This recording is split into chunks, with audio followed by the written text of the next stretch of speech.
হাত দিয়ে টেনে বোরকাটি খুলে দিচ্ছেন। বিহারের সরকার নীতিশ কুমার, আল্লাহু আকবার, একজন মহিলা একজন মুসলিম বোনকে সম্বর্ধনা জানানোর সময় বা তার হাতে মানপত্র দেওয়ার সময় বা চাকরির অ্যাপয়েন্টমেন্ট তুলে দেওয়ার সময়তে আপনারা দেখতে পাচ্ছেন হিজাবটাকে নিজে হাতে করে খুলে দিচ্ছে।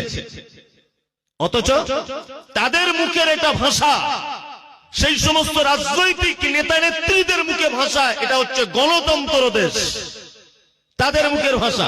গণতন্ত্র মানে একজন মেথরের নিজস্ব স্বাধীনতা আছে, সে কি খাবে, সে কি করবে, সে কি বলবে, সেটা তার নিজস্ব স্বাধীনতা রয়েছে, রয়েছে না?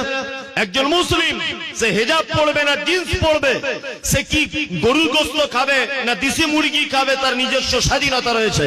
একজন হিন্দু সে মন্দিরে যাবে না সে কারোর কাছে মাথা নত করবে, তার নিজস্ব স্বাধীনতা আছে। ভারতবর্ষের সংবিধানে এরকম কোথাও লেখা নেই যে কোন ধর্মের নিজস্ব পদ্ধতির উপরে কেউ হস্তক্ষেপ করতে পারে, এটা কখনোই চলবে না, যে যার নিজস্ব গতিতে চলবে।